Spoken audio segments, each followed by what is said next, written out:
simpler time is where I'm at, like always. Can't stay here, I gotta go. This past year has taken toll, like always. Not far from where I started, but at least I'm getting started. Yeah, I got some ways to go. Yeah, I got some ways to go. Not far from where I started, but at least I'm getting started.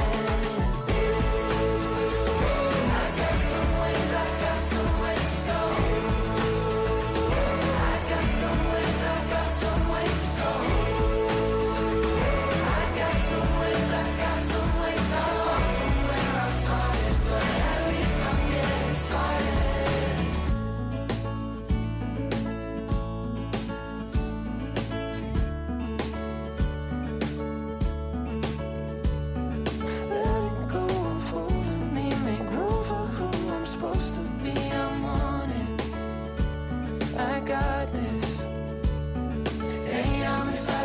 To come, it could be any minute or around the corner. I'm on it.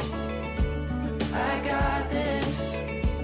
Not far from where I started, but at least I'm getting started. Yeah, I got some ways to go. Yeah, I got some ways to go. Not far from where I started, but at least I'm getting started. I got some ways to go.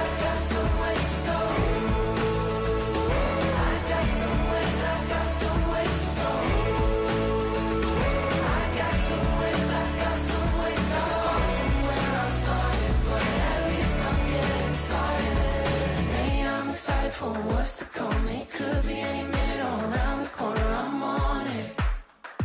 I got this. Hey, I'm excited for what's to come. It could be any minute or around the corner. I'm on it. I got this. I got some ways to go. I got some ways to go.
Maybe we could be a constellation.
time turned into 10, never again till we get lonely.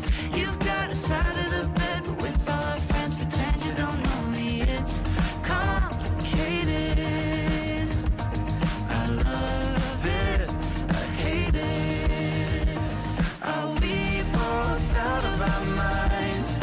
Walking a line we said we wouldn't cross. Head first into disaster. Still, if you ask me how I'm holding up, I'll say never better.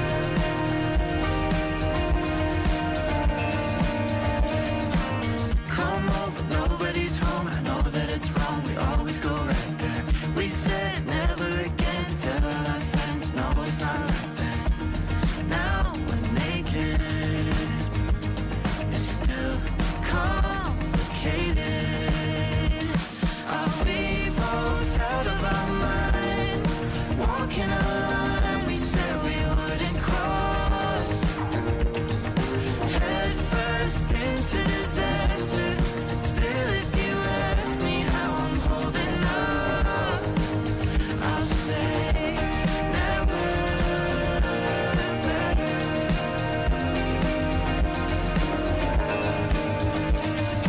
Now we took it too far. So what's the harm if it's already done? Head first into disaster. Still, if you ask me, should we give this up? I'd say never.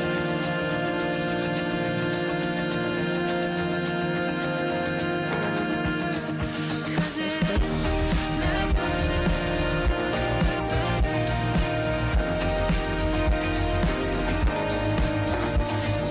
It's never better.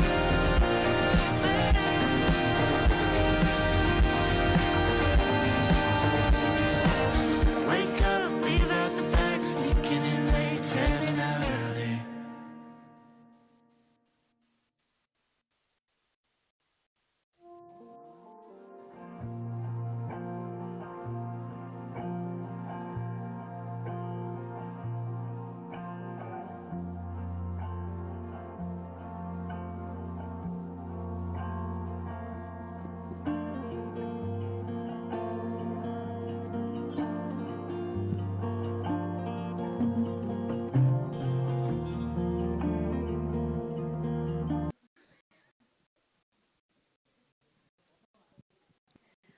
Olá, boa tarde.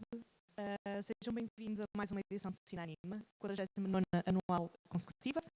Este ano, como é tradição, partilhamos com a comunidade várias masterclasses, dadas por ilustres convidados internacionais. Este projeto em particular é uma novidade do CINANIMA. Estamos muito orgulhosos pelo trabalho que está a ser feito. Era para apresentar, portanto, o FPS, o First Pitching Sessions, que esperamos seja um sucesso e que vá continuar para os próximos anos do CINANIMA. Portanto, now in English, welcome to another edition of CINANIMA, the 49th consecutive annual event. This year, as is tradition, we are sharing with the community several masterclasses and projects. This year we have a novelty. We have FPS, First Pitching Sessions. It is a curatorship by Picnic na Lua. We are very proud of the project and we hope you enjoy it. Thank you.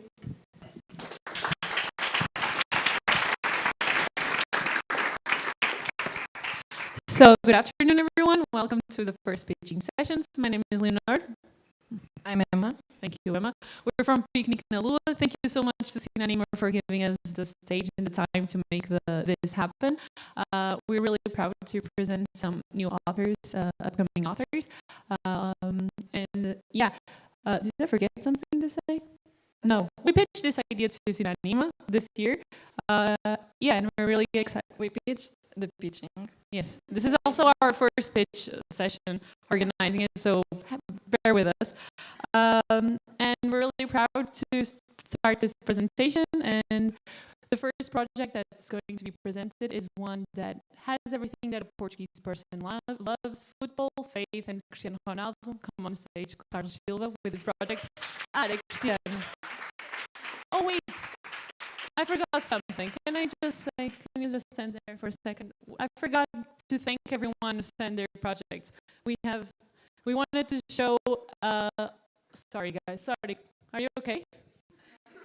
You can sit down on the stairs if you want. I'm so sorry, Carlos. As I said, first pitching sessions also for us. We would like to thank everyone who sent their projects. Yeah, so we had short films, long feature films, and TV series that were sent. And if you want to talk to any of them, I'm sure some people are around, not all of them. And yeah, please enjoy this time of the festival to learn know more about these people, and all of you who have a project, even if you didn't send, talk to people around you. So yeah, thank you, Carlos, for your patience. You can start presenting. I'm so sorry. Thank you.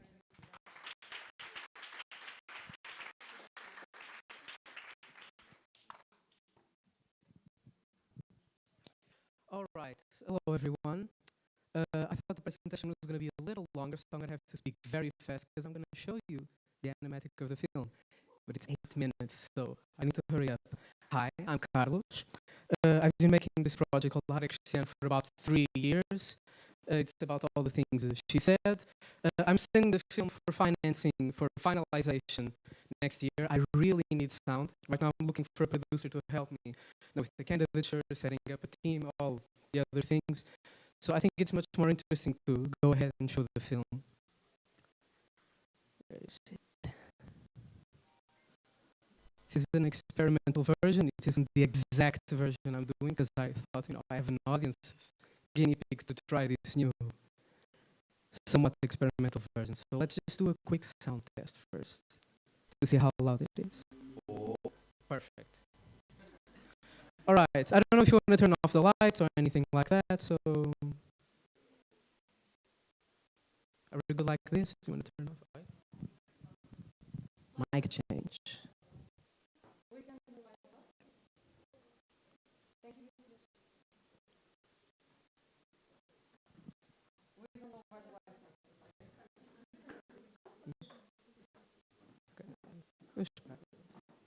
Fenomenologia da coisa. All right. Is everyone ready? Okay, go.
sou corrupto. Toma dinheiro. Uma Coca-Cola, senhor.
Foda-se.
Volta pro caralho.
Any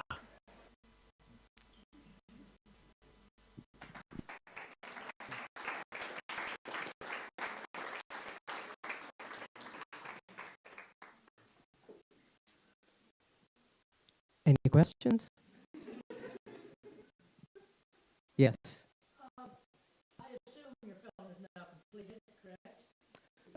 Somewhat. This was experimental, mostly the climax, but it's mostly.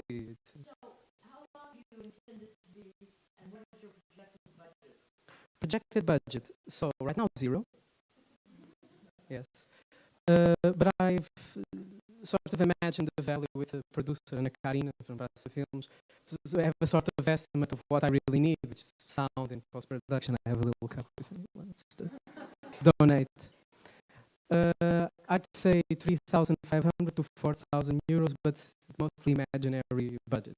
I'm trying to do everything I can out of my own pocket, and I have a lot of people who I'm offering to help me with the film, and I'm very pleased and thankful. Any questions that aren't esta merda?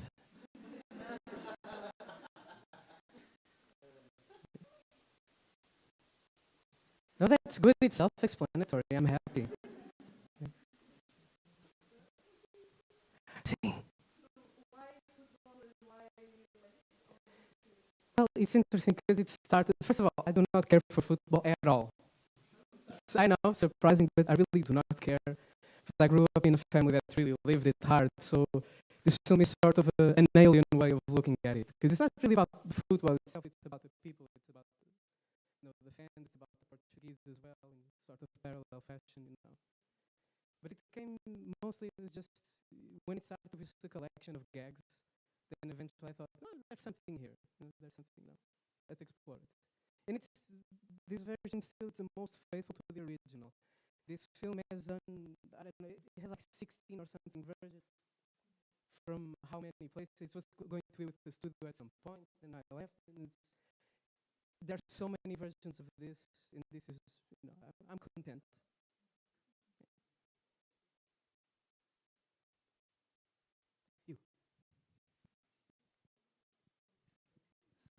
You.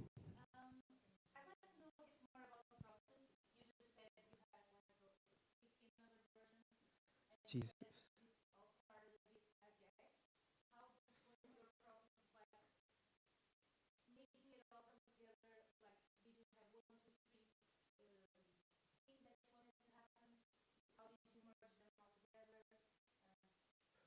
That's a complicated one. So I started this film, I forgot how many years ago. I'm getting old now. When I started this film, I wasn't going bald, and now things are going worse. But the process was very strange because a lot of it really was just me in my room, and that's terrible for any sort of production. Because even if you're doing a film alone, you're not really doing a film alone. It's all about the people who share it with, and it came together, just sort of workshopping with my friends and showing, oh, is this fun? Is this okay? Then I showed it to every studio I could in Portugal. And the wonderful thing about animation here in Portugal is it's a very horizontal sort of environment. People, even if they didn't want to produce the film or they really couldn't, they all wanted, okay, let's have a meeting, let's talk about it, let's help you out, and that's amazing. I don't know if any other country, something like that could be possible. And it was a lot of trial and error, a lot of, because it's a one-person film, so, what happens in my life is, so for example, if I get sick, the production stops. So there's a lot of that sort of thing. But creatively, it was, I thought about, let's make a film for who? For my friends, I don't know. Is this on? Okay. We have time for one last question. This is the first time we are doing the pitchings, so we were doing the questions at the end, but since Carlos opened the precedent, we are going to do the questions after each presentation. So let's see how it works. We are experimenting. So one last question, if you want to ask, or I will. So take the chance. We have one, yes? Anti-Cristiano. I don't. It was right away in the first session. I don't know. I was just playing around, and I thought that would be kind of funny to have that sort of stereotypical evil counterpart that you see in everything. And also when you see this sort of reflection, it's always about reflecting on the character. So making this anti-Christian as this sort of strawman boogeyman for the audience, for the adepts, for the hooligans, for the fans, as sort of this evil figure, but it's a part of him as well. Because Cristiano Ronaldo, he's just a guy. He's been talking stuff about Trump and etc. He's just what an idiot. Okay, thank you so much for your presentation and all your questions. Thank you.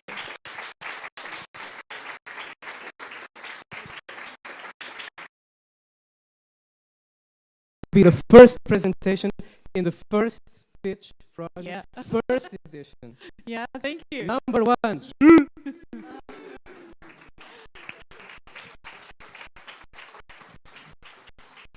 Okay, so after Carlos, we're going to have a project that talks about memories during rough times and what comes after.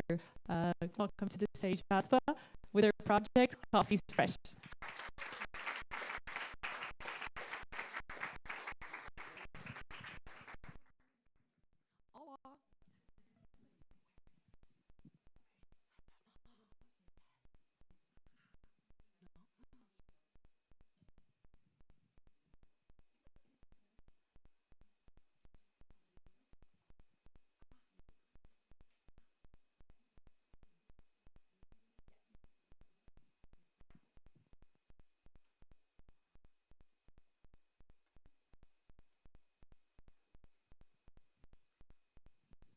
Un momento, por favor.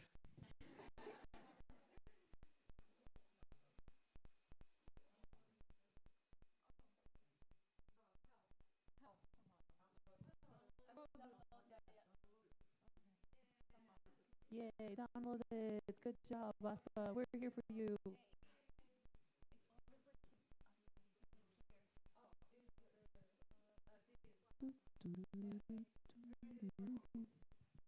Okay, yes.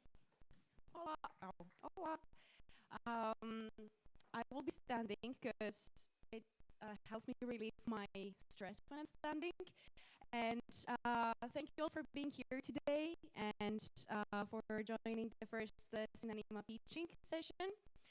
My name is Aspasia Gazeli, and I came all the way from Greece to Portugal to talk to you about my film.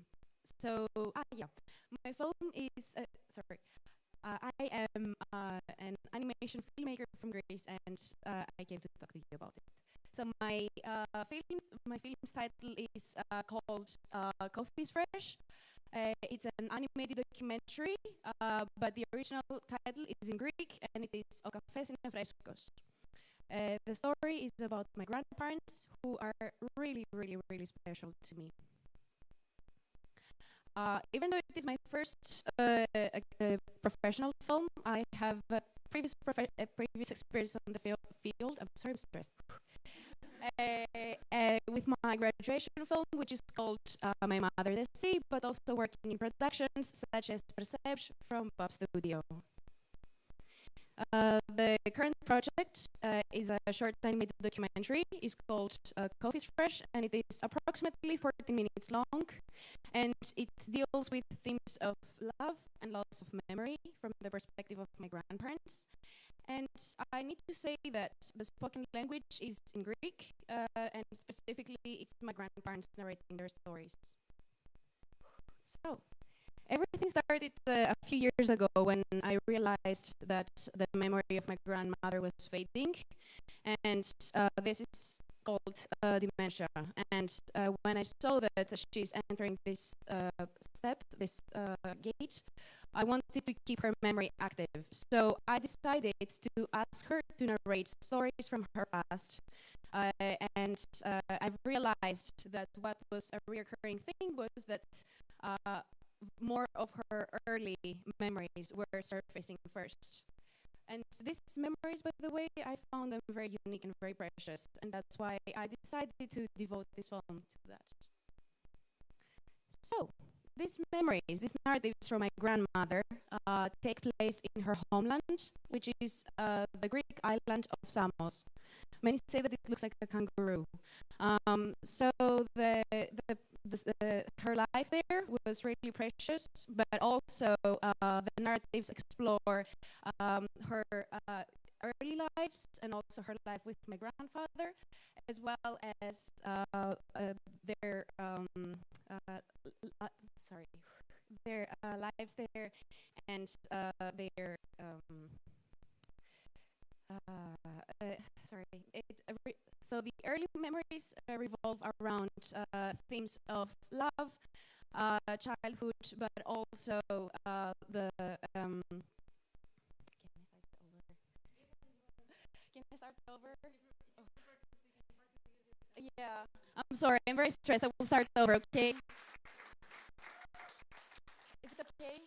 Okay. Thank you very much. So, hello, my name is Aspasia Kazeli. I'm a Greek filmmaker from Greece, and I came to present my film, and I hope that it will be less stressful on my second time. My short animated documentary is called Coffee's Fresh, and the original title is Cafés Nefrescos. And it revolves around my grandparents' memories from their youth and their stories. My previous experience, and so the project is a 14-minute documentary film, animated documentary film that revolves around themes of love and loss of memories from the perspective of my grandparents. And the spoken language, as we said, is in Greek, and it's them talking, my grandparents talking. And so my grandmother started to have her early stages of dementia, and that is why I felt that I need to keep her memory active. And she was narrating. I asked her to narrate her stories from the past, and I found them very precious and very endearing to capture. This is her homeland, Samos, and the stories take place there, but also they gather and they capture fragments of her story and her relationship with my grandfather, as well as the historical events and the turbulent events of that era, which is approximately World War II. Now it's time to meet my grandparents, and I'm sorry for the detour. This is Vula and this is Adonis, and these pictures come from their archive. So they both grew up in the island of Samos, and they were friends since childhood. And this is how they will appear in the film, as young children and also as young teenagers and adults and young adults and teenagers. And alongside the primary characters like Vula and Adonis, we also have some secondary characters, for example, the father and the mother of Vula. So, why do I want to make this film? So, since the beginning, I wanted to capture this malleable memory that transforms and reshapes.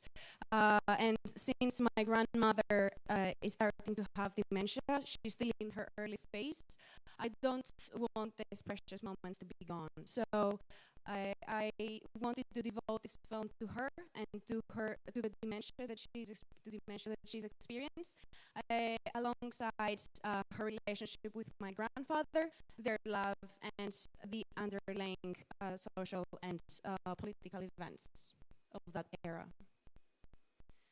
And due to my grandmother's fading, so as my grandparents have grown to be together but also apart in phases of their lives, so does my grandmother's memory. So there are moments that my grandmother's memory, I'm going to use my hands now to showcase what I mean. So my grandmother's memory sometimes is clear as the sky, so it makes the right connections. But sometimes it fails to make the right connections. So practically, it becomes like this. So the same goes with the relationship and the path that they followed.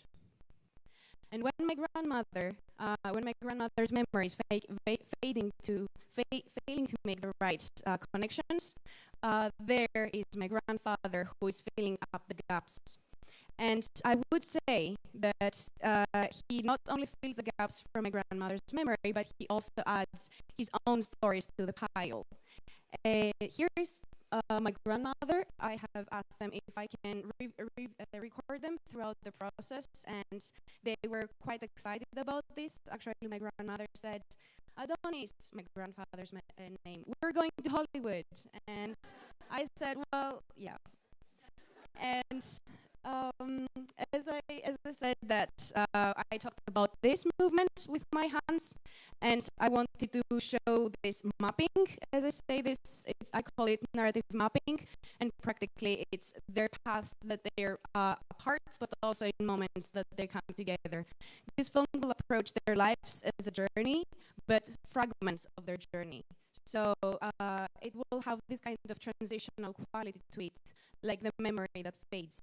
And the different colors represent the two different main characters and the paths that they're apart and the paths that they are together. One very important thing that I would like to talk about in my film is, for example, my grandfather's experience when he was a child. When he was 3 years old, he migrated to, he had to migrate from Samos because his uncle was in the resistance. And right before the German troops arrived in the island, he fled to Palestine in order to save himself. After the end of the war, he came back to Samos. And I would like to say at this point that as humans, we need to remember these vulnerable moments when help was offered to us, and in moments such as fleeing war. And this echoes from the past should also reflect our actions in the present.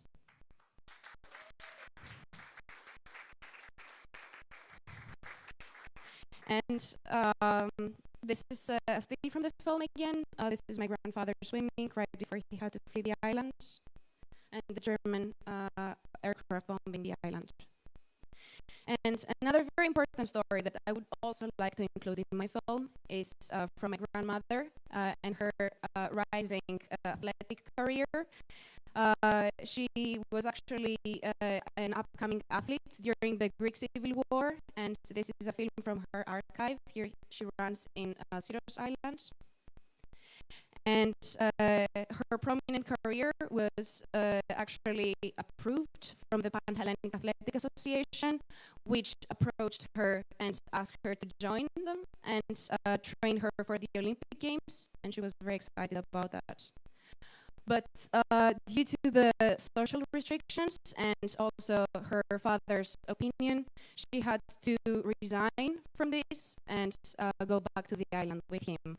She actually recalls that her father said, well, this is not a place for a woman, and he went back to Samos. After her return to Samos, she actually united with my grandfather in secret, and that was a very beautiful relationship that was flourishing up until the moment he received the letter from the army that he has to be drafted. And at that point, my grandmother was distraught, and her family did not allow the relationship to go on. So with a broken heart, she ran away to become a nun with a broken heart. And right before she entered in the monastery, my grandfather found her, and they got reunited. And afterwards, they got married, and they left the island, and they are together ever since. They had to leave the island. So I would say that this beautiful part, since they got together, my grandfather lovingly prepares a cup of coffee every morning for my grandmother. And these beautiful moments, I wanted also to capture it in the film.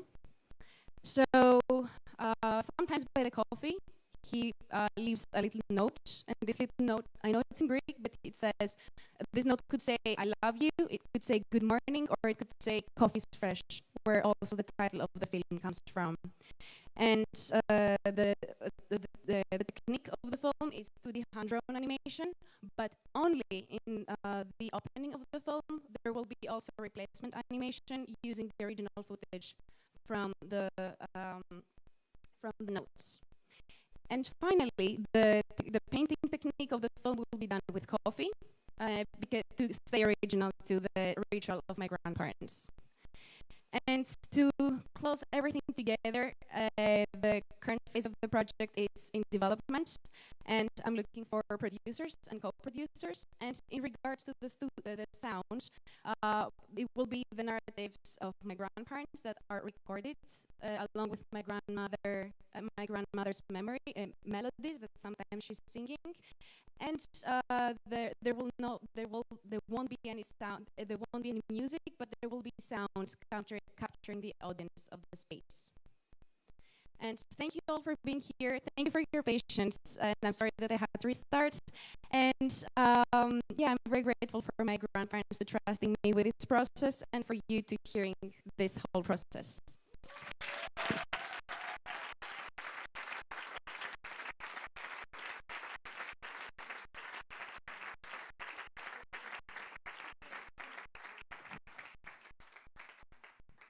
So it was perfect, Ashpa. Thank you so much. It was better than when I planned it, and now it was a transition, the trip. It was a journey to come here, so I'm glad to be here, and I'm sorry for this woo in the beginning, like the film. Yes, it was amazing. So if anyone has any questions that would like to ask Ashpa? Yes? Yeah. Yes.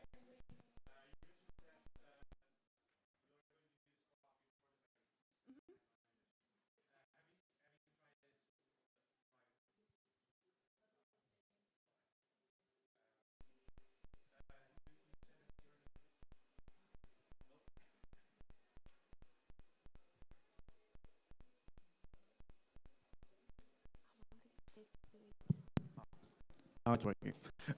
You mentioned that you're going to use coffee for the paintings in the hand-drawn animation, and I'm really curious to know if you're going to use dyes alongside it, since I had worked with coffee for paintings, and it's very difficult to have something that resembles watercolors. So, not sure if you're going to use different types of coffee with different tones and hues, or you're just sticking with one type of coffee and then use dyes to compensate with the lack of a specific color. That's a good question. Actually, what I'm doing is that I don't want to prepare more and more coffee, so I'm collecting coffee in jars, and I try to keep it in equal amounts in my fridge. So I'm testing this out. Also, another problem that I have is sometimes that it flickers a lot, and it has to be consistent. I don't want to use dyes. I want to, for the coloring part, I want to stay faithful to coffee. Even though the rest will not, like the outlines and stuff will not be with coffee. I'm not planning to use dyes, and I'm planning to be persistent with the amount of coffee that I'm using, keep the right measurements so that it will always stay on the right intensity and contrast that I need. Thank you. You're welcome.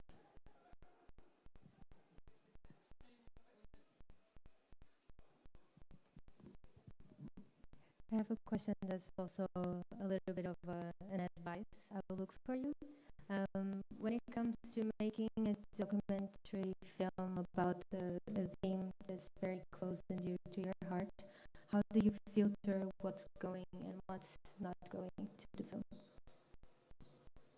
About what events go in the film and what not. That was a very difficult part to choose because there were a lot of moments in oh, thank you for your question, by the way. There were a lot of moments because my grandparents have narrated their stories and they speak again and again about them, which is beautiful because every time that they speak, something else surfaces. And they give importance to a different thing. And they have also some requests. There is a story, for example, that my grandfather is sleeping during war and an airplane crashes right under a tree and the airplane crashes next to him. And he wants this story to go in the film. There is not enough time for that. And I try to keep those that are keeping them together but also apart. I want one of them to go and the other one to stay, and I want then the other one to go and the other one to stay. That's why I want to make this. So that's how I decided to filter them and keep them as fragments that always makes them return together until the moment that they got together, that they actually left from the place that their relationship originated.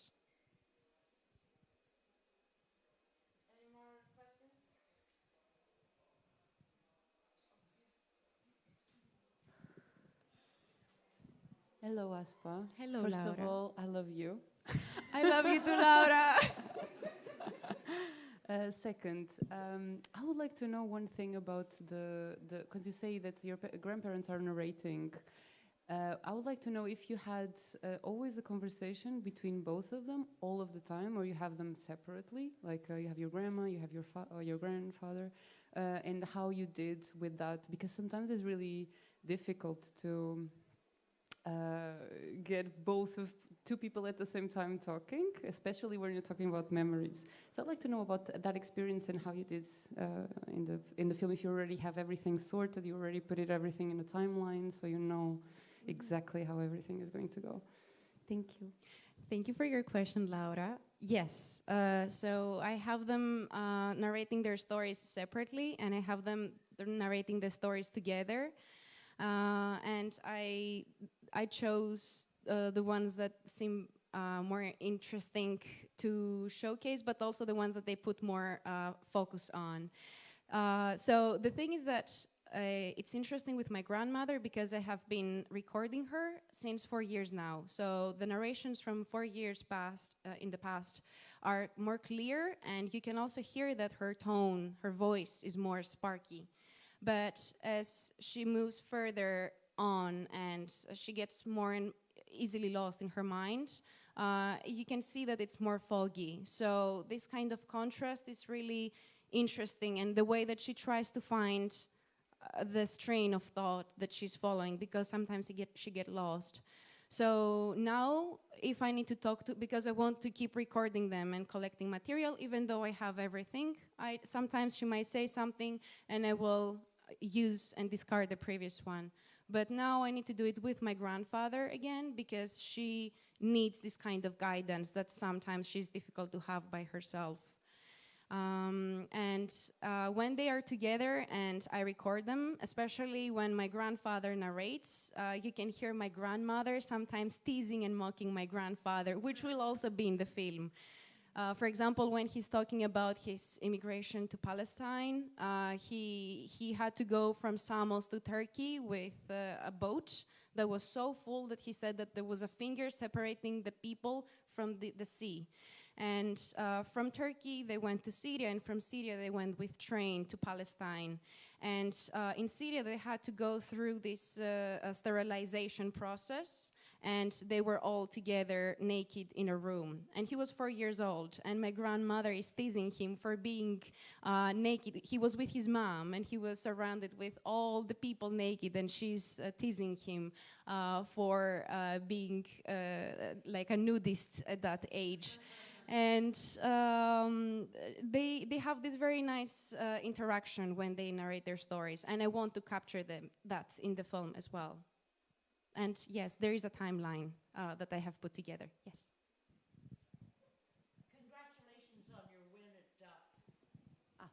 Congratulations on your win at Animaceros. And what stage is your project actually in, and what is your projected budget? Nancy, thank you very much. I have to say that today's presentation, it was a bit more ups and downs, but it's the journey. The journey was difficult to come here. So my project is still in development phase. I want to start making animation tests and also test out the whole scene with the coffee painting method, because I just have like 4 or 5 frames that are overlapping, and I'm trying to see how it flows. So I want to make some animated tests, and at the same time, I want to put together the animatic based on the sounds and the audio and the narratives that I have created, because I will follow their narrations to create the animatic. The storyboard is there, and the projected budget is around 800 or so. With production or with co-production. Okay, thank you everyone for your questions, and thank you, Asfa, for presenting your project. Thank you very much. And yeah.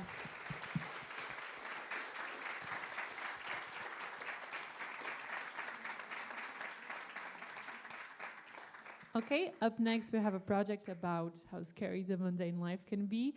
And with us is Sara Oliveira with a project Escritório do Nada.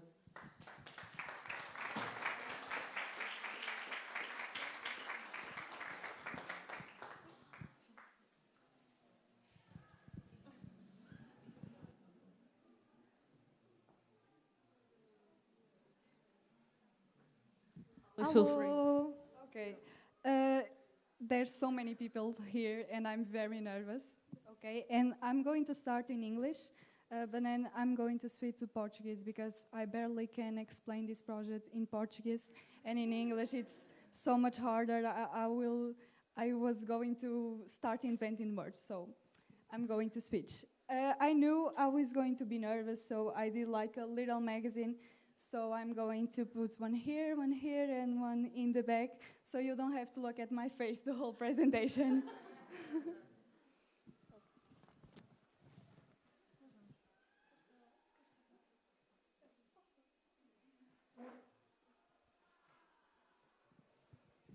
So, Escritório do Nada, which is like Office of Nothing, will be about the modern alienation. And by this, I'm going to put the characters and our protagonists without a product that we can associate with. So this is a very extensive world, interior and exterior, but we don't know what these people are creating, what these characters are producing. And we don't have a story behind this. By this, I mean, we don't have the story of the characters. They are all symbols. So this project will be very based in these symbols. Ok, agora vou passar para português. Okay, I think it's very light, but we can kind of read it. Okay, this project is... Não, é português. Desculpem. Então, esta animação 2D vai ser bastante ambígua, e é esse o meu objetivo. Vai ser sempre uma contradição entre algo que é artificial, algo que é orgânico. É um documentário, mas é ficcional, porque nós não temos aqui ninguém, não temos uma pessoa específica, nem uma história específica, como eu disse há pouquinho. Mas o que nós vamos acompanhar é o cotidiano deste mundo. Ou seja, não vai ser uma narrativa linear, não vamos ter início, meio, fim. Apesar de termos um momento disruptivo, aquilo que nós estamos a fazer é estamos a contemplar. E vamos fazê-lo juntamente com o protagonista. Então, este é o epigrama, ou seja, é uma estrofezinha que aparece antes do filme começar, que é um pouco poético, é onírico, tal como o filme, mas vai-nos dar uma dica daquilo que vai acontecer. O que nós temos é o elemento da televisão, que vai ser a representação dos mídia e da informação, que vai transmitir a mensagem ao protagonista. E nesse momento temos todas as personagens a reagir também a este acontecimento. A mensagem vai ser estas imagens do embrião até ao fim da vida, e vamos ter esta sensação de como o tempo passa, ou seja, no início nós temos cada fase do embrião, depois de repente temos ali a criança mineira de Valongo, porque é a representação dos mineirinhos de Valongo, e depois de São Pedro da Cova, temos aqui a parte de Gondomar, dos trabalhadores nas minas também, e vemos como desta fase de criança, adulto, morte, vai ser muito mais rápido. Também tem a ver com a nossa memória e como nós temos esta perspectiva do tempo. Ai meu Deus, que eu estou a ficar sem ar. Ok. Então, eu gosto de cores muito saturadas, gosto de uma estética muito berrante. Contudo, nos primeiros testes eu estava a perceber que isto não estava a funcionar na transmissão deste filme. Eu acho que o filme já é um pouquinho difícil de entender, até porque não é uma coisa muito concreta, nem para mim. Eu quero que seja um processo que eu possa experimentar e que não esteja sempre presa a um argumento ou a um storyboard. Então eu acabei por diminuir a paleta e vou pegar na saturação e baixá-la toda. Ou seja, isto eu quero transmitir também através da imagem o quão mecânico vai ser este cotidiano e o quão parece que vai ser bastante azulado, uma coisa mais fria, tal como acaba por ser estes momentos que nós temos no nosso dia-a-dia, quando é uma tarefa repetitiva, que não nos traz criatividade, não nos traz nada, e nós acabamos por entrar neste mundo mais cinzento. Eu vou ter de beber água. Aqui estamos a começar um bocadinho pelo fim, mas eu tentei juntar depois eu queria tirar esta cena daqui. Ok. Um color script, porque eu assim consigo ver mais ou menos a evolução da cor ao longo do projeto. Obrigada.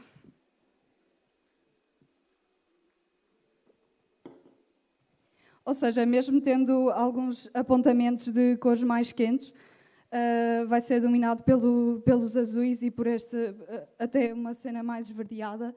E o color script acaba por ser uma parte bastante importante para perceber como é que funciona, principalmente com técnicas diferentes.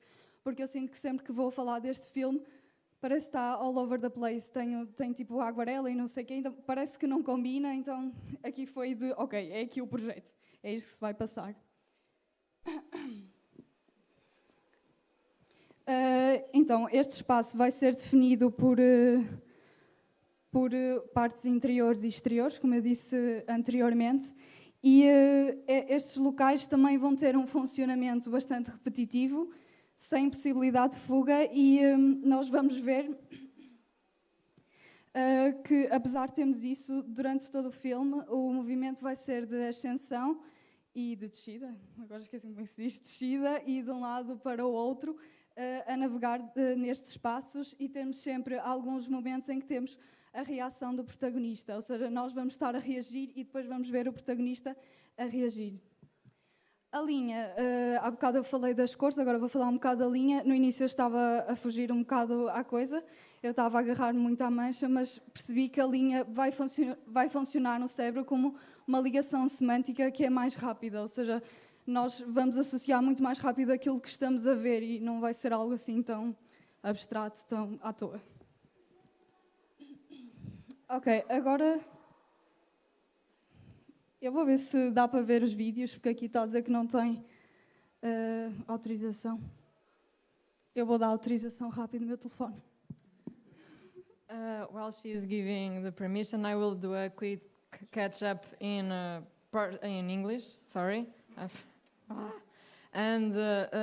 So this is a short film. It's a bit of an ambiguous animation. If I'm wrong, just please correct me.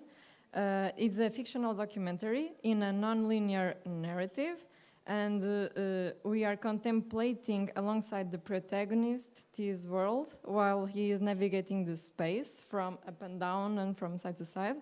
And we see the life of this character from the womb until the end of his life, and it's a bit of a grayish film about everyday life, and yet it has a lot of symbolism. Okay, I think I went well. You want to add something? No, thank you. Okay. Yes.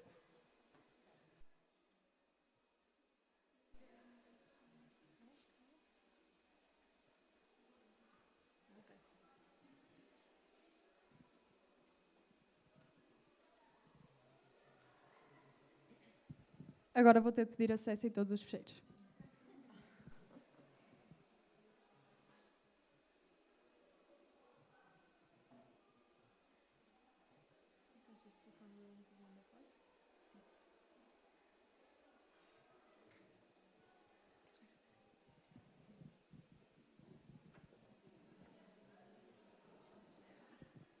Okay, I will add something that I remember that Sara was talking about in English.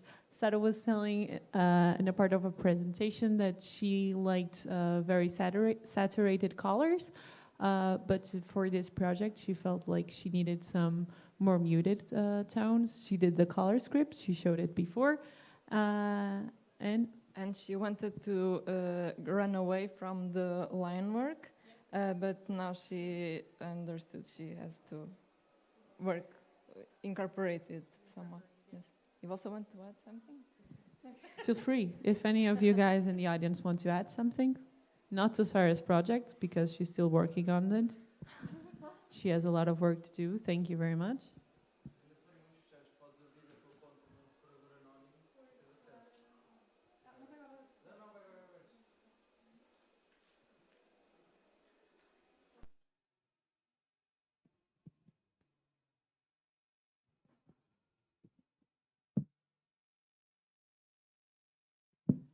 Ok, agora é a parte melhor que vocês só vão ficar a ver e eu não preciso estar a falar. Primeiro, eu tenho um bocadinho de... é só uma amostrinha de animação tradicional, depois tenho de pastel seco, pastel de óleo e animação em papel vegetal também, e aguarela.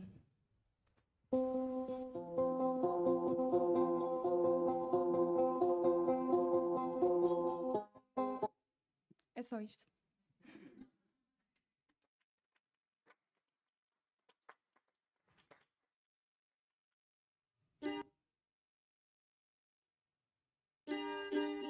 Isto aqui são os operários. Eu depois vou pintar por cima. E agora, que é pastel de óleo.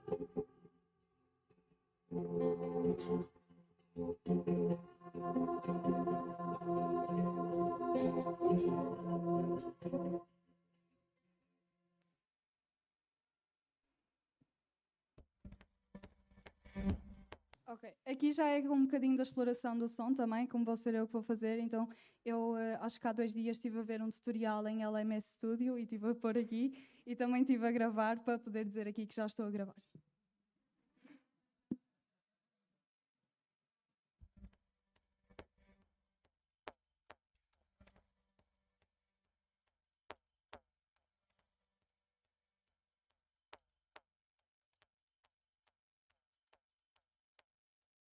Ok, aqui é a animatica, esta é a cena que eu estou a animar neste momento. Eu estou a fazer primeiro a linha, depois vou esbatê-la e depois vou passar com as aguarelas.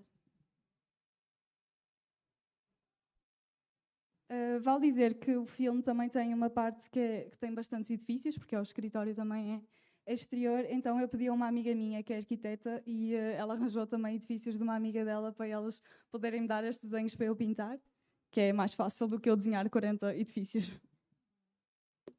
As personagens, lá está, foram surgindo primeiro de símbolos, algumas foram a partir da linha e depois é que fui atribuindo significados.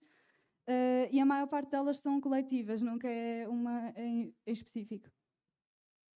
Este aqui é o nosso protagonista, ele vai ter partes em que é rotoscopia, como eu quero explorar diferentes técnicas, e este mundo é bastante fantasioso também, apesar de ter esta comparação, uma metáfora direta àquilo que é o nosso dia-a-dia, principalmente neste século. E nos outros também era, mas agora principalmente eu sinto isso. Mas temos também esta parte de rotoscopia para trazer um bocadinho de realidade, um pedaço de realidade e do movimento dele também. Isto aqui são as outras personagens. A televisão no início é um objeto, mas torna-se uma personagem. Ali são os bebés comprimidos, o mago, a criança, vai ser a criança mineira. E depois temos também algumas representações da natureza. Os aviões são inspirados nos aviões de guerra portugueses. E a nota é inspirada numa nota do meu avô, que é com os indígenas, Carajá, e as pecinhas de cerâmica que também ganham vida.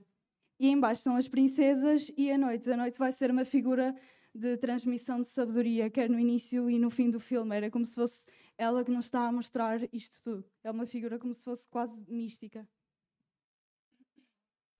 Eu aqui enganei-me neste slide. Aqui é a representação dos homens-pássaro, que são os personagens naquela cena. Eles vão ter um estilo de vida mais boémio e de excessos. Vamos ver bastante o desperdício de comida também. Aqui são alguns cenários a pastel e a aguarela. Aqui também. E depois estou a trabalhar no som. Eu preciso de gravar um menino a tocar berimbau. Estive a tocar violino para dizer que estive a gravar. E é isso, vai ser uma coisa assim também a experimentar e vai ser feito em simultâneo com a animação. Este é o meu calendário, felizmente eu tenho 2 meninas estagiárias que me estão a ajudar. E aqui vou mostrar um bocadinho do teaser com uma experimentação do som e da animação.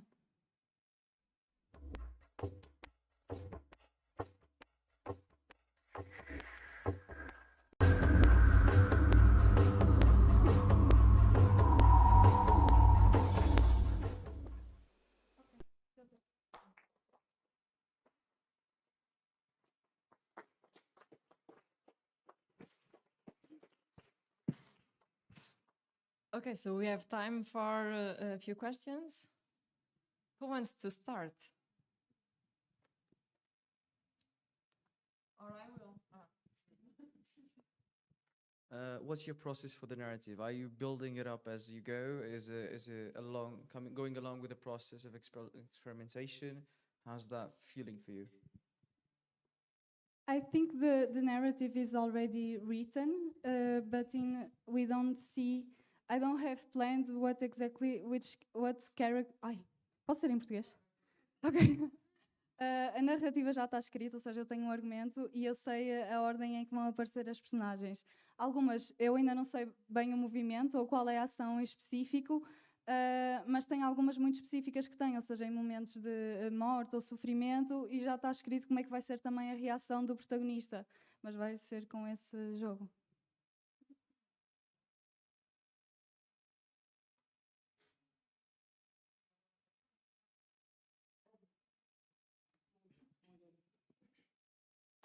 Yes, I just wanted to ask because I think you didn't mention the context of this film. So you are doing a...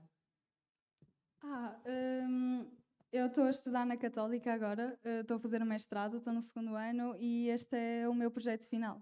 Então é daí que eu venho apresentar o projeto. And when... Vou dizer em português. I'm sorry, I will do it in português. Só para... Quando nós lemos sobre o teu projeto, eu pensei que havia uma dualidade muito grande, porque tu disseste que este projeto ia ser muito experimental, ia ter essa vertente, mas era sobre o cotidiano. E eu achei essa dualidade muito interessante. Eu não sei se é uma coisa que tu queres usar para ser um bocado um choque naquele momento em que nós estamos a entrar nesta experiência que é muito mecânica, mas estamos a ter um efeito muito sensorial por causa das técnicas que estás a usar. Eu não sei se tu queres falar um bocado sobre isso.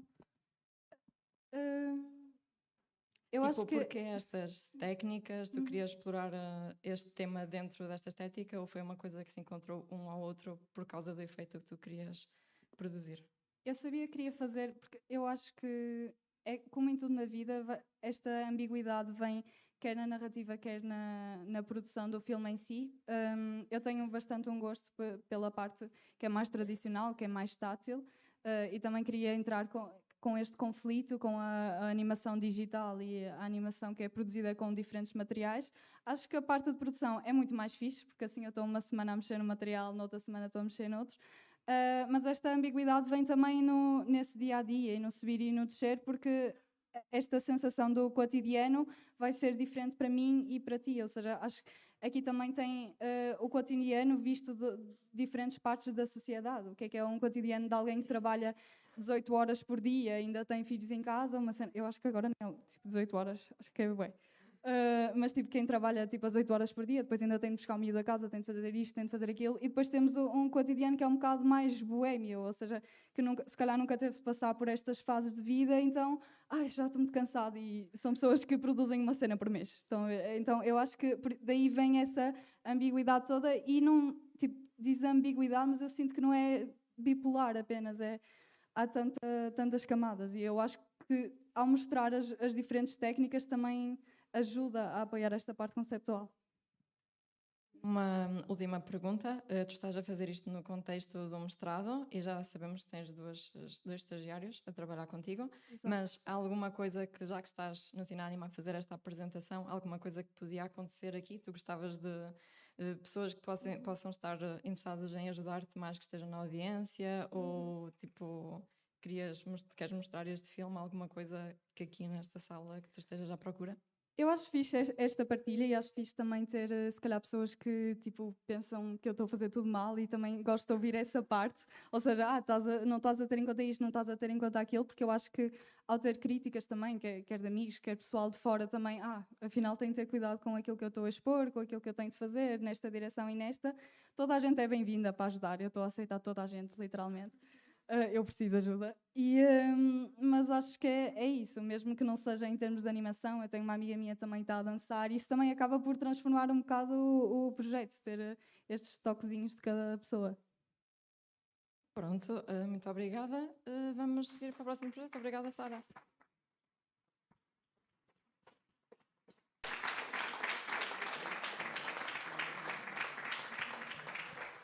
Okay, so you can come. The next project is called Já Estive Aqui. I've been here, right? And it will be presented by three people. We have three directors. Thank you for contributing. And it's about life in the countryside. So welcome to the stage, Artur, Adriana, and Maria. Oh, and please say who is Arturo, who is Adriana, and who is Maria. Thank you. Okay. Yeah, I can do both. Thank you. Okay.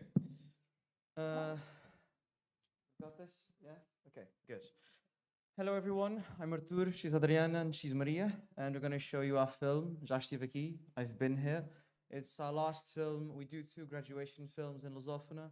This is the second semester, third year film. And we'll talk about it. It's a short animation film. It's 3 minutes and 40 seconds. It was accompanied by Pedro Serrazina. And, well, let's just talk about it. The presentation was prepared in Portuguese, but we'll improvise it so you can all understand this. Yeah. So a short version of the synopsis, it's a journey through a familiar space marked by the passage of time and the natural change represented through memories. So the whole theme of this film came to be because we really wanted to explore the theme of memory and how we as humans experience it. I spent a big part of my childhood on my grandparents' farm, as you can see, in Alentejo, and it was with the context of that livelihood in the countryside that we started to create this narrative.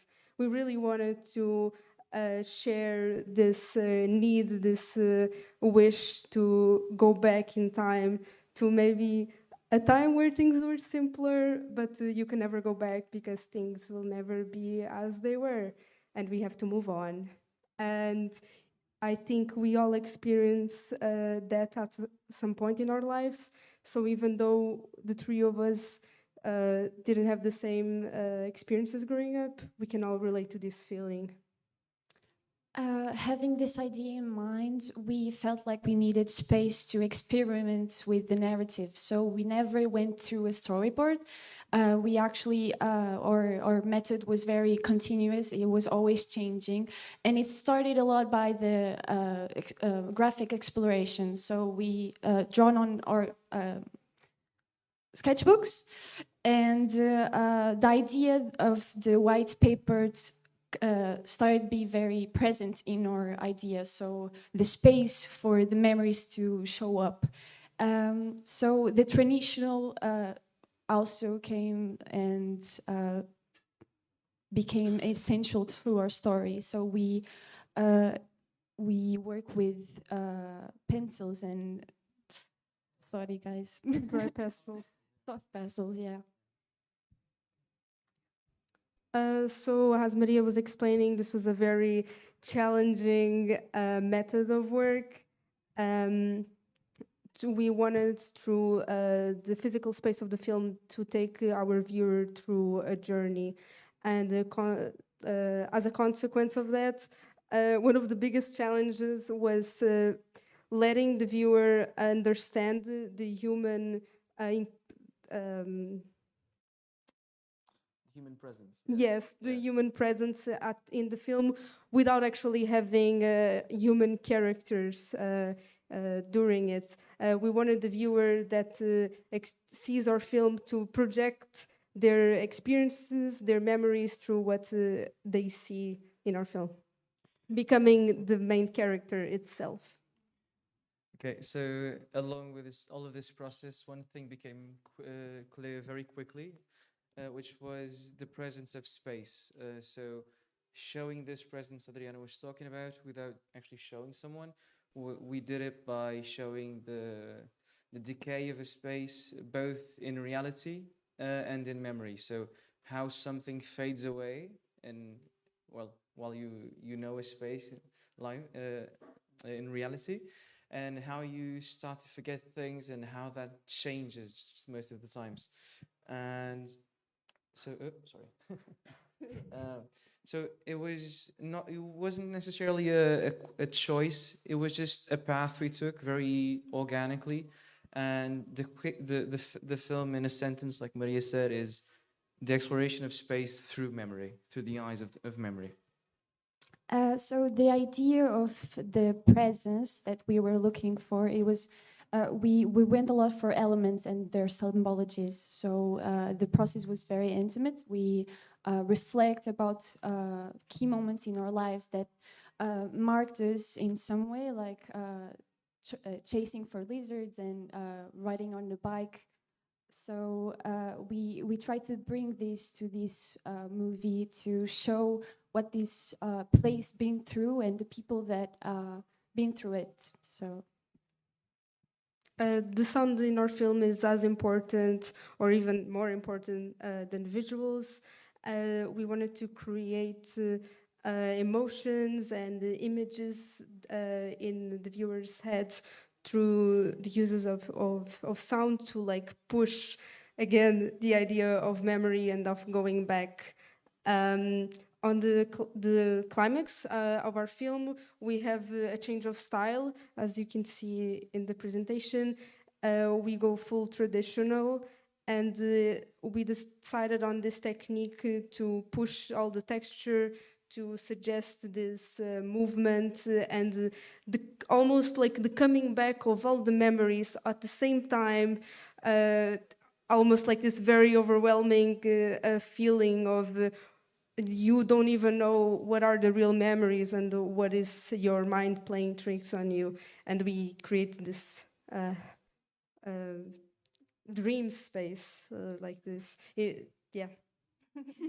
I will talk a bit about the technique part of this climax of the story. So we started by using After Effects to learn a bit about the movement and even the theme that we wanted to bring to this moment of the film. But we knew that it had to be traditional, drawn frame by frame with pastels. So we did some 2D tests but overall the process was very rewarding. Fascinating. No, I mean We're not telling the truth here. Come on.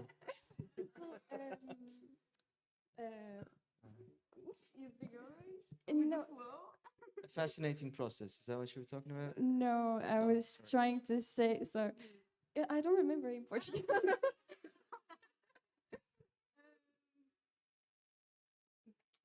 Oh, spontaneous. Oh, a spontaneous process. Yeah. I'm sorry.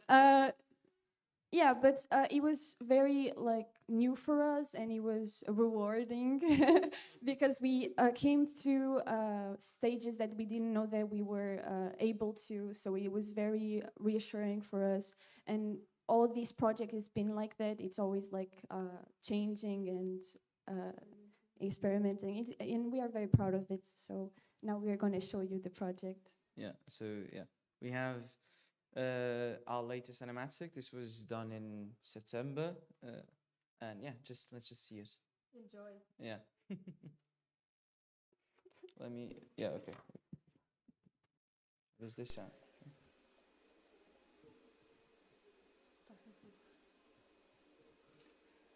Huh. Oh, I think it could be the output. Give me a second. So sorry. No. Interesting. Yeah, I did. It's right here. We can do. Okay, let me try once more. Okay. You know what? Okay, interesting. This is new. We don't have sound at all in the computer. Okay. We do. Give me a second. Aha. Okay, let's improvise. Does this work? Yeah. Good.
Okay.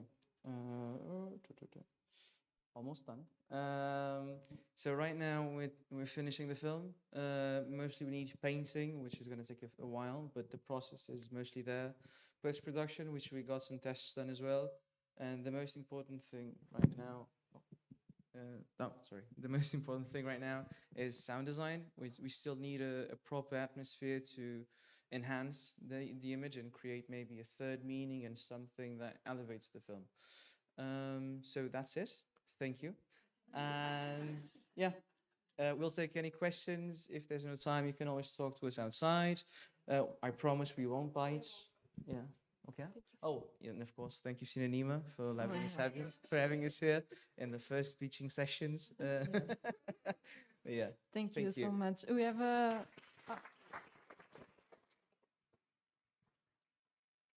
we can do a couple of questions if anyone wants to ask. Yes.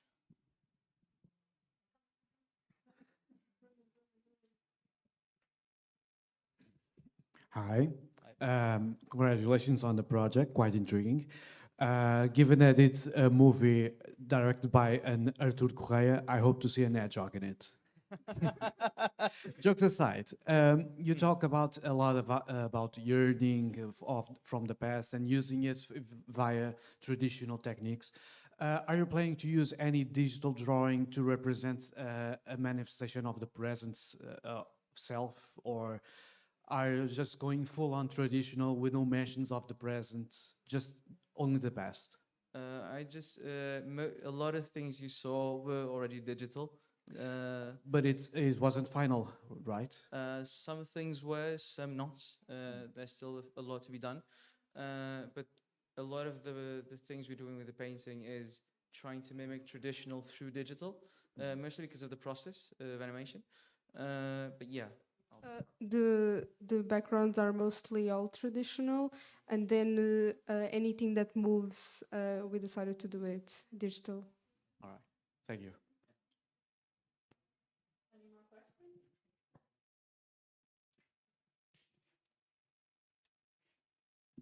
Hello.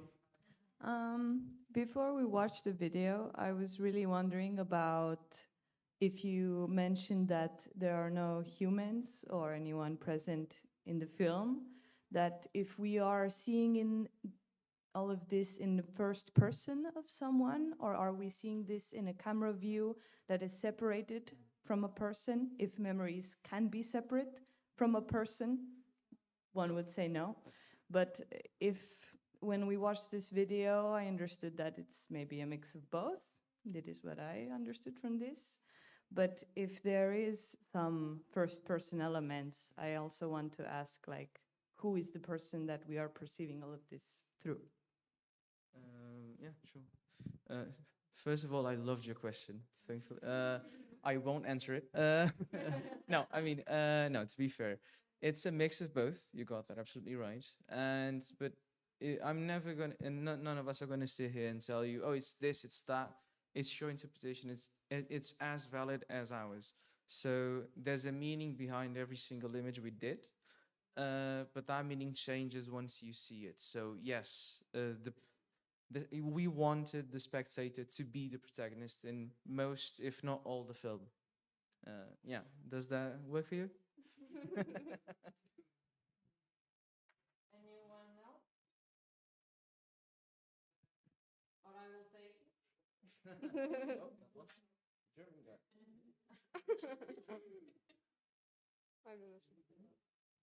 You can just shout it if you want. The button.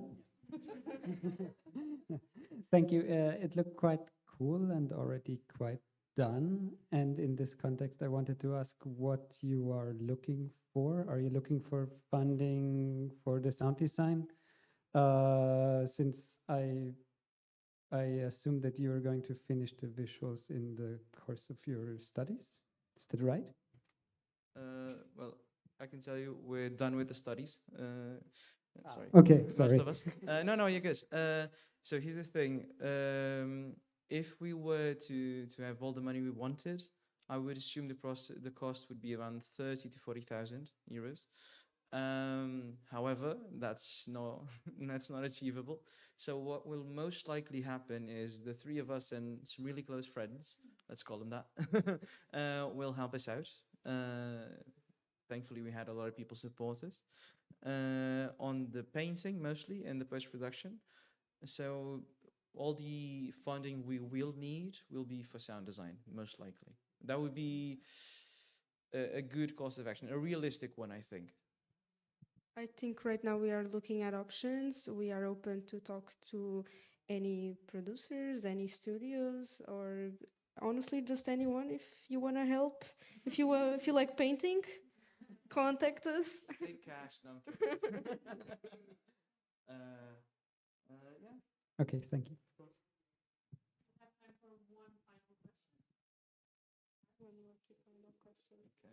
Over there, over there. Yeah. Hi guys. Well, it's not so much of a question as it is sort of a commentary.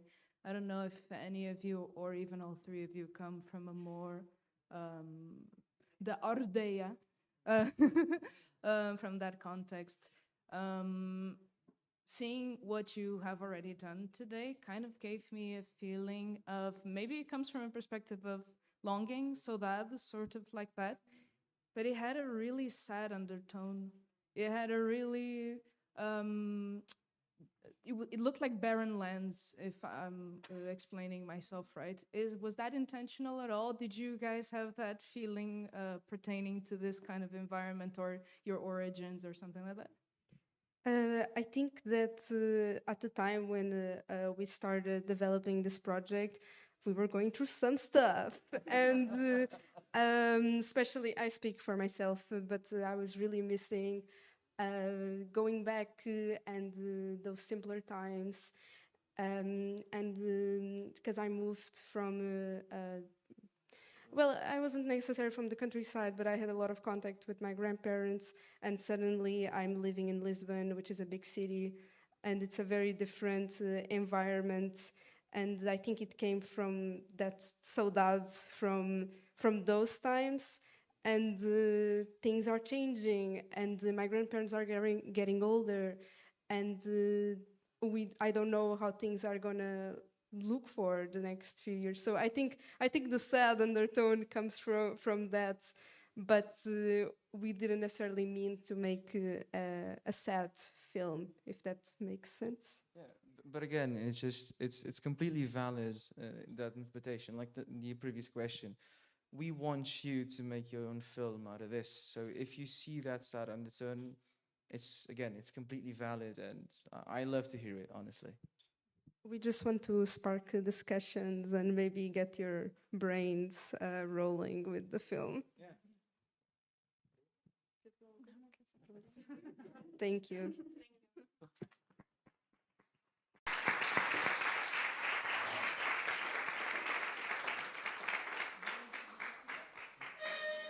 Okay, thank you everyone. We have one last project, film inspired in drawings by children, and the film is called São Só Rabiscos by Maria Margarida. Welcome on stage.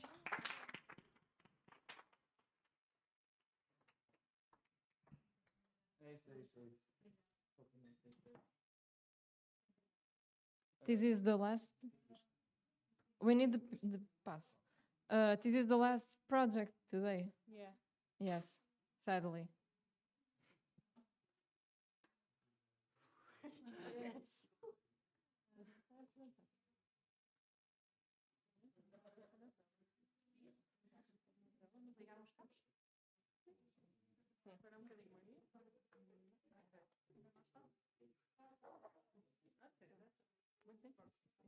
Okay. Hi, so I did the presentation in Portuguese also, so I'm gonna try to improvise a bit and not choke while speaking in English, so hope you like it. So I'm gonna present my master's project film, which is São Só Rabiscos. Since it was a more academic project, the objectives I had when I started doing it were more academic. So when I had the idea for this movie, it was not really an idea of a story, but more of an idea of a process to explore during the year I was doing it. So my starting point was actually how can children's drawings and the children's universes inspire me as an adult to do my own short film. And besides that, I was really interested in just going to a school and collaborate with kids and figuring out how I could involve them in the making of this authorial, I don't know how I say it, authorial short film. So that said, I started by going to, I think it's 4 different schools in Portugal, working with 60 kids from between 3-year-olds and 10-year-olds. And we did pretty much a lot of drawings. We explored different materials, different formats. I let them draw by themselves and do the challenges I had, but I also tried to draw with them and communicate with them without influencing, obviously. And with this workshop activities, I mostly wanted to understand how kids create, because there's nothing as amazing as creating like a kid. After the sessions, I started to select and analyze all the drawings I had and stories. And let me tell you, there were a lot. I had papers and papers and a lot of written stories I collected. And as I tried to figure out what this movie was going to be, it made sense for me not only to choose the best characters in their drawings, but to make a movie that would take advantage of the multiple stories they created. And therefore, I decided to create a movie that had a lot of small stories in it. And the way I discovered to make this all work was to make a short film about creative processes, where we accompany a blocked artist on his, let's say, basically we... Sorry. Vou dizer em português. Basicamente, a ideia era o filme transportar-nos para um universo em que vemos o que acontece na cabeça do artista à medida que ele cria, como é que as ideias nascem, como as ideias se desenvolvem, mas também como é que se perdem ao longo do processo. Essencialmente, a ideia era essa. And then we had like the artist character that goes to this world and explores it, but also just, even though they have the power to create new things and solve every problem that happens in this imaginary universe, they just take a seat and observe everything, and they just perform as spectator in their own world. This will make more sense when I show the storyboard. So this universe, it was all inspired by the kids' drawings. In order to make some sense of all the material I had, I decided to create some maps of each space of this universe. So first you have the main space of the imaginary universe, where you can find all the drawings you left, let's say, uncompleted somehow. Then we have the the cave universe, which is like a place where you have the most scary monsters and a lot of mysteries. That was the main point I got with kids.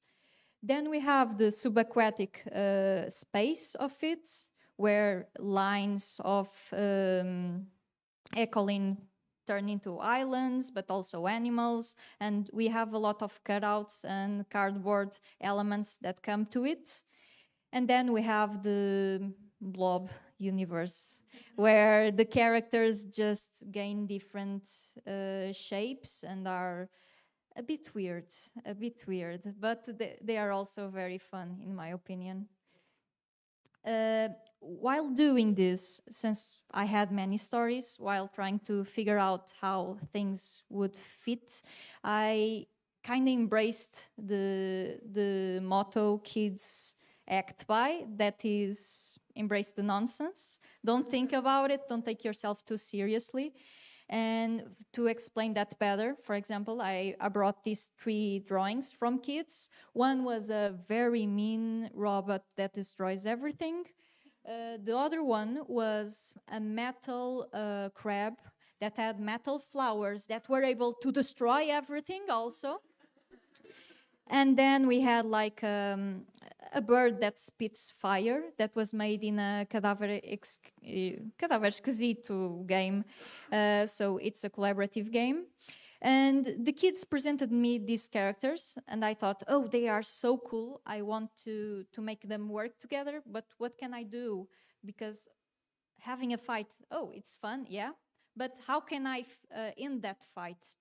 And while looking through all the drawings of that class, I found that one.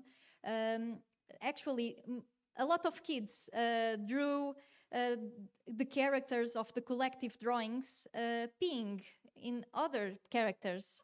So I was looking at that and I thought, okay, this is going to be silly to explain to my master's teachers, but I want to make this narrative to end with the character of the robot being destroyed because another silly character pissed on him. And that's how the movie actually goes. So it's so much fun to work with children's ideas. So now I will just show you a bit of the storyboard. I don't know how we are in time. Good. Okay. So the storyboard, I think the only thing that I must say is that the movie starts and finishes with the artist in their room. The room is going to be a really boring space to contrast with the universe, and pretty much the artist is blocked, very frustrated. And he ends up doing a weird doodle like of a crocodile, and that doodle gains life and then transports us to this magic universe where a lot of silly narratives happen. So we go from space to space to space, and then we finish off in the room again. But the room is not very neat now. It's full of different art materials, full of drawings, and has a lot of references. During the narrative, the character of the artist will show up and be around. When it comes to finishing up the movie, I want to do traditional. I'm painting every frame using low-budget materials, as the kids did. And now I'm gonna show you some clips, because that's the fun part. So, temos tempo? Yeah. Okay.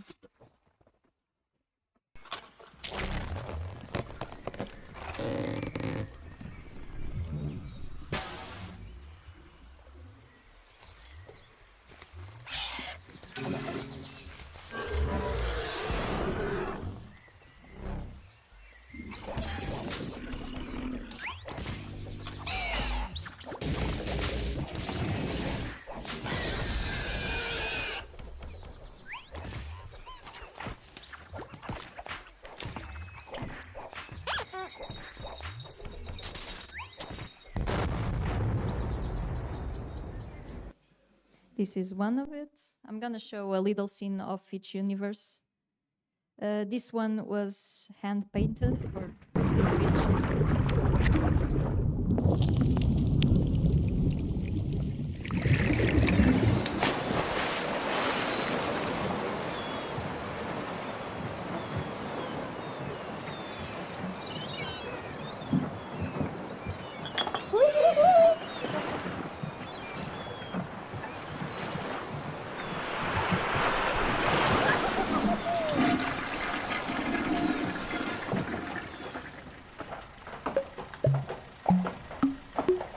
Wowzers! A thing that you can't really understand in this is that in the end, the color will start to basically disappear, forming these islands. And this is because of the activity the kids did. They worked a lot with empty space. So I wanted to bring that back here. And yeah, I'm going to show.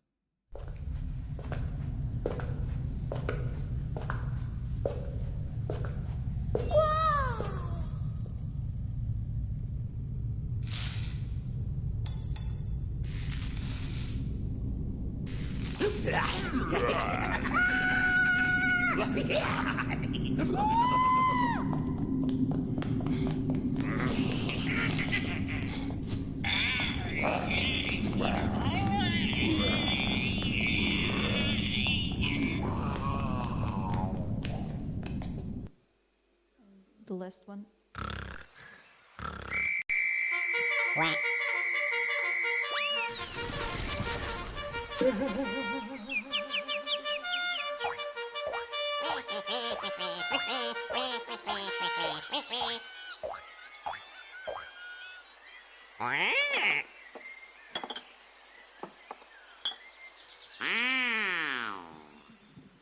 And after this amazement, he will throw the rock to a river, and a lot of things will start to happen after each other. Right now, this is what I did and delivered for my master's project about 1 year ago. I'm just now starting to pick it up again with fresh new eyes. So I want to correct some animations. I want to finish up the painting. And I'm doing this a bit solo with my friends. So if anyone is interested in helping out and giving feedback, I will gladly take it. And also, I want to include and maybe work the sound again with the kids, because I have these samples that I did when I presented these results to the kids, and they are so good that I need to include them somehow.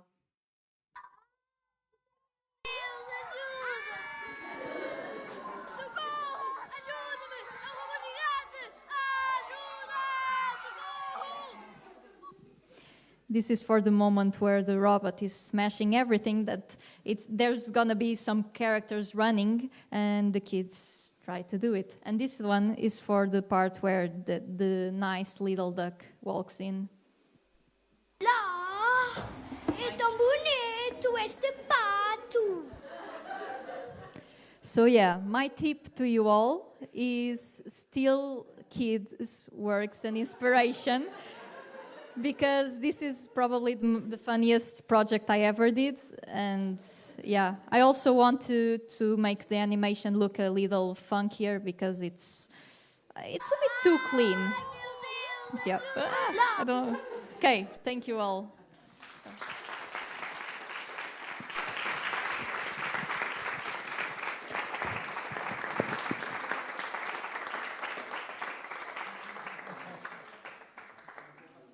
This was very fun. So, any questions? Yes. What is your projected completion date of the film, and what is your projected budget? And do you already have any money towards that budget?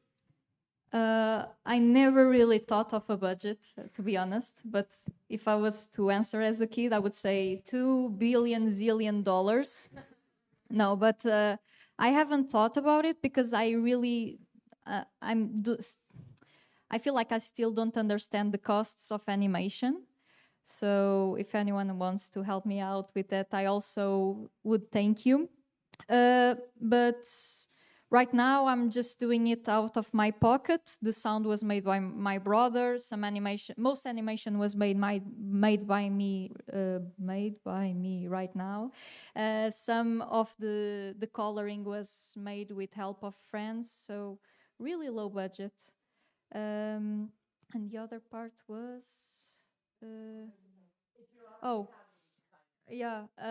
I don't have financing, and I still don't have like a projected date. But I would like to finish it maybe during next year. but I still don't know. So let's see. But I really want to finish this up even without funding because I feel like I need to do it, or just do it. So yeah, thank you.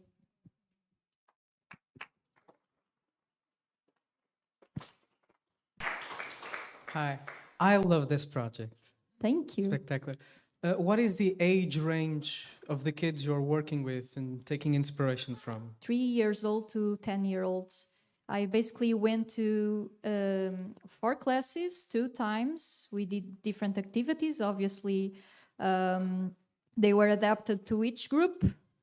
With the little ones, I worked mostly in big formats because it was better for them to have a giant paper and just draw. With the older kids, I tried to work on cutouts, but that didn't work that well. It was, yeah, basically it was funnier to work with the kindergarten ones because the first, second year and third, fourth year, the primary school kids were a bit more blocked. I don't know if it was a matter of the school I was in or what, but the kids were very blocked and very formatated. How do I say it? When it comes to having ideas, like they would draw the same thing and copy each other, which was a bit, yeah, it wasn't that rich, but yeah. It was very interesting to work with them also.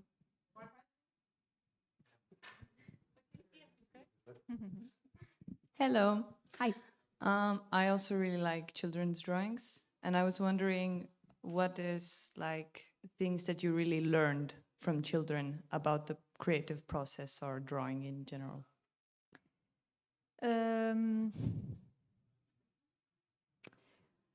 I learned not to take myself seriously, that the final product usually doesn't really matter. Kids don't, they do something, they like it in the moment, but then they just don't care. They, can I take your drawing? Yeah, I don't want it. Okay, I will take it.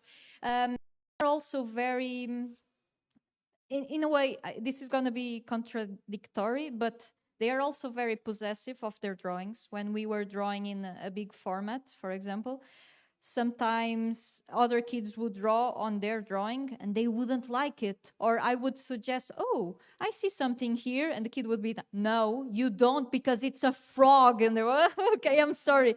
So I learned a lot about boundaries when it comes to creation. I learned that collective creation is also very individual. So there's a lot to respect. And when it comes to my own work, it made me appreciate the goofiness of making like a bad drawing, because it's actually very hard as an adult to not control yourself that much. So when it comes to the animation, for example, in the cleanups, I'm now starting to I'm trying to use my left hand instead of my dominant one to trace it, so I can have a more irregular outline, for example. So I'm learning to challenge myself to do something different, and that's it. Okay, so if anyone really wants to ask something, and then yeah. When the robot's leg exploded, is the dog okay? Yeah, I think so, because then the explosion parts, they will actually like turn into seeds and plant a field in the imaginary world. So you can see it there, the explosion, then the fagulhas turn into seeds and they plant out a garden, because I had a lot of drawings of flowers that I wanted to integrate somehow. Thank you.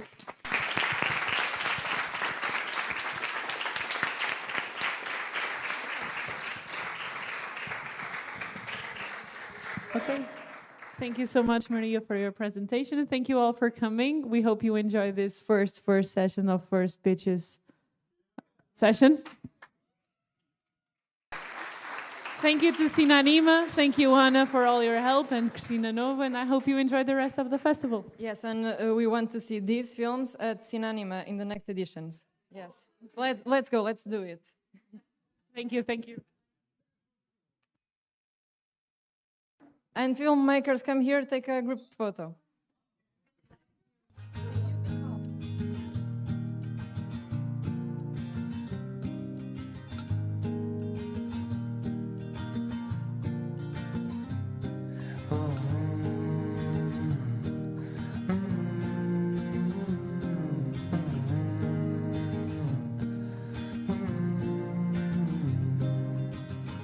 Graced in the life that I get to live each day, and smile at the joy that I hold in my hand. This time when I go, will I take her with me? I'm sitting here, should I leave it all again? Oh, will I take her with me? Oh, will I begin again? Whoa, will I take her with me? Whoa, will I begin again? Follow me, dear, through until the morning. I'm not alone like I thought I was before. See you in light with the shadows forming. Smile now, 'cause I feel you from afar. Whoa, will I take her with me? Whoa, will I begin again? Whoa, will I take her with me? Whoa, will I begin again? I lost track of the plans we made when I was living my own way. You remind me of what I know. Anywhere I'm home. Will I take her with me? Will I begin again? Will I take her with me? Will I begin again? Will I take her with me? Will I begin again?